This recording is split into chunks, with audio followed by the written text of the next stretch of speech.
welcome to another episode of I Take D. I'm Joel. And I'm Carla. And this is the I Take D Ministry. This is another episode. We have a new episode that's called Dreaming Together. And we just want to quickly let you know that we are on Facebook, we are on Instagram, we are on Twitter, and definitely on YouTube. Please subscribe to our YouTube channel, follow us, share with others if you feel that this could be beneficial. To other couples. And so here we are, dreaming together. We wanted to talk to you a little bit about dreaming together and what that meant, at least from our perspective, from our marriage, from our relationship, and where we are, and how did we learn even through the hard times of dreaming together. You know, a lot of folks who know me know that I've had a very interesting path. I served in the Marines for 8 years. I also was in politics for a while. I did politics for about 5 years. You know, was a minority leader for the city of Hartford, ran for mayor in the city of Hartford. And so those are like all kind of things that I think were at one point a dream, or at least, you know, an adventure. Now I don't even know what to call it. I really don't know either. I think it's just, you know, just experience overall. I think from things that we do in our daily lives, or, you know, in our career, in our path, we definitely grow. Yeah. And it's about growing together.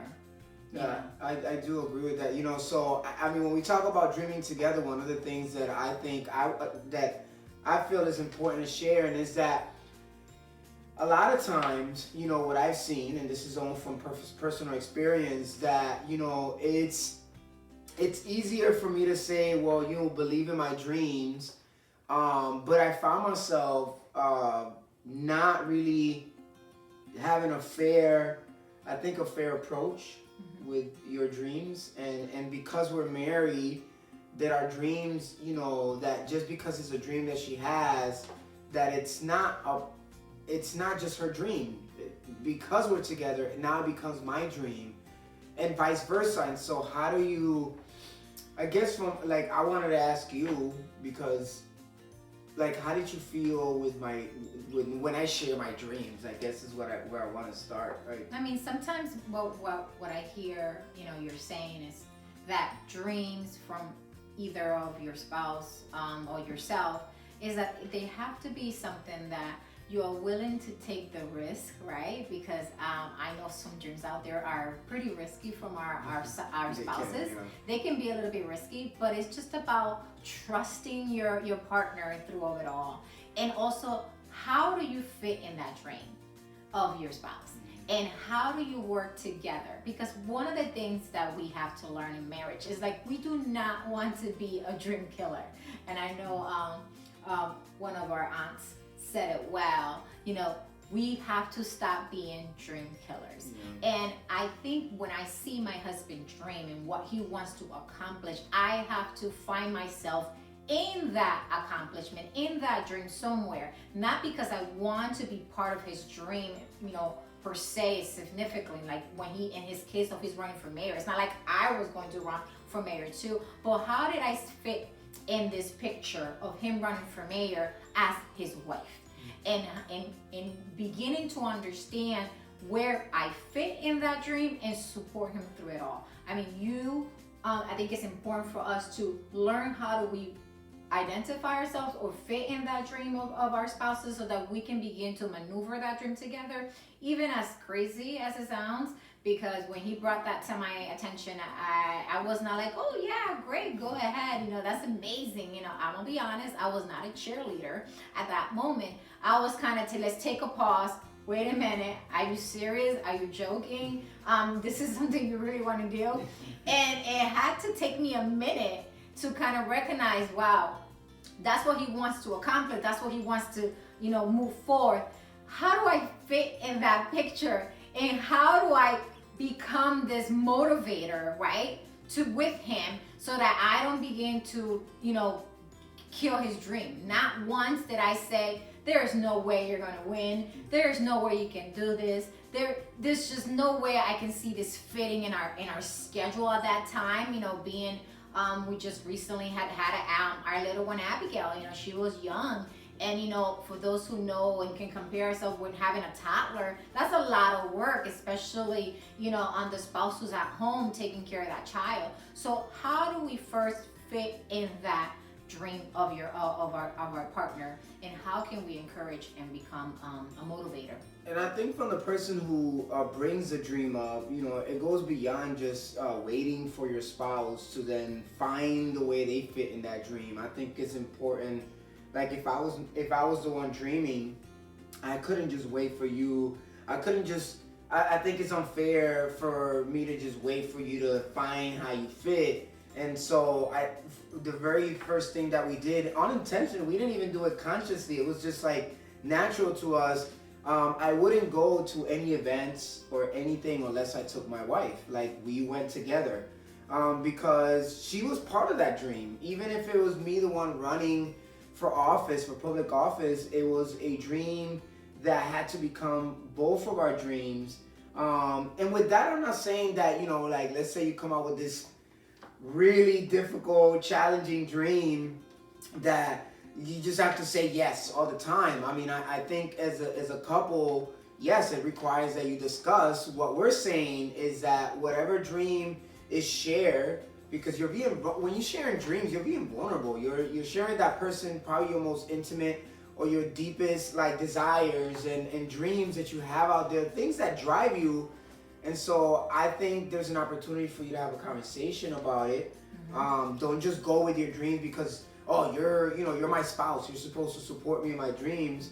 But what we're saying is that the person hearing the dream also doesn't kill that dream. That's right. That you kind of think about where you are, and it's just an opportunity to get your pros and cons, see where things are at. You know, make sure that it's not really of a selfish dream that just gets you separated rather than bringing you together. Because I really think that at least in that dream, it was not intentional of bringing us closer together, but I think it did because not only did you didn't kill my dream by saying you, Mayor, crazy, and then you looking to connect to that dream, but also me saying, well, it's not just my dream anymore, because I mean, clearly is that my wife and my family are now part of this path, part of this journey. So that's extremely important. I think it's really important. I think for the spouses or partners out there that are afraid or scared to share their dreams with their significant other, their wives or their husband, you know, we have to understand that what are we saying to our spouses that they're not sharing their big dreams with us?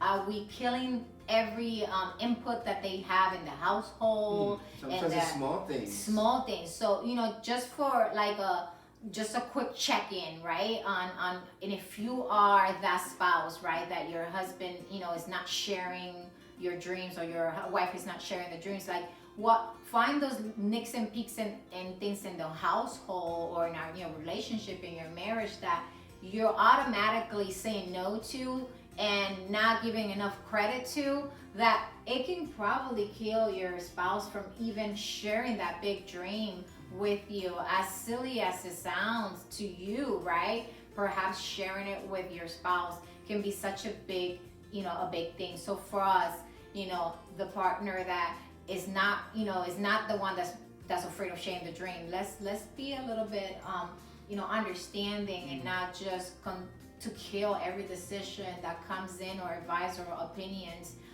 from your husband or wife, because that is not allowing them to share with you some dreams that they may have. And I think it's so important, you know, I just want you to tell me, like, how did it make you feel for me to even accept, right, and embrace this dream of yours as the other person that is actually dreaming, and I'm the spouse that I'm like, that is not my dream. So how did you feel about, you know, my response? How important was my response to you in regards to your dream? I think it built my confidence. I mean, sometimes you know, things come to mind and you're already putting yourself down. You're like, man, that's too big of a dream, or you're not worthy of that dream, or you're not smart enough, or you're not, you know, you just don't have the skills to fulfill that dream.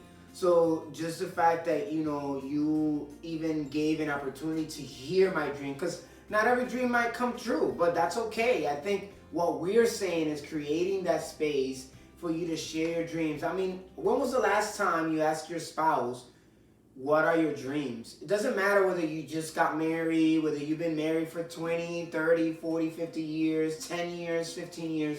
It doesn't matter. There's always a dream that you had when you were just married. Like, there's new dreams when you're married for 10, 20 years. So having that conversation with your spouse, I think for me what it did, it strengthened my me feeling, you know, at least confident about who I am, and that that no matter what, like, you were gonna be there with me. But again, I also needed to recognize that, hey, this dream that I have, I can't just leave my wife, you know, catching up. I got to bring her with me. So that's why I included her in all the conversations, the debates, the meetings we had. She was always with me. I wanted her to be part of that journey, and I think it made a difference in our relationship. I mean, but I want to say that as much as she supported me there, I have to be extremely honest with the audience and say that it wasn't until recently that I had to apologize to you, because you had a dream, and I was, you know, all this time she supported me in a dream like running for mayor, and I couldn't support her in a dream that she had, which was, I want to own a vacation home by the water, by the ocean. You know, that's something that I'm an island girl, okay? I'm Puerto Rican. I was born in Puerto Rico, came here at a really young age, but I grew up around, you know, the sun, the palm trees. I'm not saying I want a home in a Caribbean island, but I just dreamed of the sense of peace that I feel by the beach, by the water, and hear the waves, and knowing that actually that has been one of my, you know, my things to release my stress. Has been shared in our last episode. He takes me by the water where I can just walk by the sand or walk near the ocean and just hear those waves crashing to kind of, you know, put my stress down if I had a really, really, really tough month or a week. I think we did that a few times during COVID when we were completely in a shutdown. You really had nowhere to go. So we just went somewhere where there was, you know, a ocean. So that's been one of my dreams. And I remember my husband always telling me, like, we can't afford it. We can't afford it. That you're crazy. There's no way we're gonna do that. And you know, I took it like, yeah, you're right. We can't afford it. Yeah. But not knowingly that he was actually killing my dream. I was. Of something that I don't know. I'm not saying it's gonna happen tomorrow. I hope one day. But that is just, you know, again, one dream of mine. Yeah. And so it was, you know, I had to apologize to her because, man, she supported me in like my craziest dreams. And again, not every dream comes true, right? But it makes a difference when you at least have your spouse supporting you or helping you sort through it, finding the pros and cons of it, and not just automatically killing the dream. Because imagine if I would have said, honey, I think I want to run for mayor, and she would have said, I don't think you have the skills, or I don't think you could do this or do that. Right? So I actually did that to her, where she said she wanted a vacation home. She wanted a second home, and I had to think about that. I said, man, I'm sorry for being a dream killer, because that's not who I should be, and neither should you for your spouse. None of us are called to be dream killers. We're called to dream together. That's right. And to support each other. Yes, some dreams are really crazy, so I'm not saying go ahead with your dreams. What I'm saying is dream together, talk about it, sort it out, find out what works, what wouldn't work, but don't kill your spouse's dream. That's right. And again, and don't utilize, like, I encourage your dream, why can't you encourage mine? Don't utilize that as a platform. Like, I didn't do that with my husband. I basically said, yeah, okay, he realized on his own what he was causing on my dream. So again, have those conversations. We challenge you today to go, and it doesn't matter if you've been married for 25, 30 years, 1 year. Have those conversations and begin to share your dream. They may not come true, right? But if they do, there is a possibility of them coming true, how great it feels to say we did it together, and right? that we support each other. And then we supported each other together to accomplish either dream. Because at the end of the day, we become one flesh. We are one when we're married. So the dream becomes together, becomes mutual. Yeah, it becomes one dream, dreaming together. So we challenge you all who are listening to us and watching these videos to take a moment, talk about each other's dreams and how those dreams merge, how those dreams can become a dream that's together. Yes. And don't put the other down about their dreams, no matter how big they are. Because it's not about that they're going to happen, it's my dream. And so because it's my dream, it's also your dream, and vice versa. So let's dream together. Let's dream together. Honey, I guess we're going to have to keep thinking about that vacation home. Yes. We can dream about it together. That's right. Thank you for joining us today. We hope you enjoyed our chat. Please, subscribe to our YouTube channel. This is the I Take D Ministry. We love when we get to share our story with others, and I hope it was helpful for you as it was for us. Yes. All right, take care. Until next time. See you.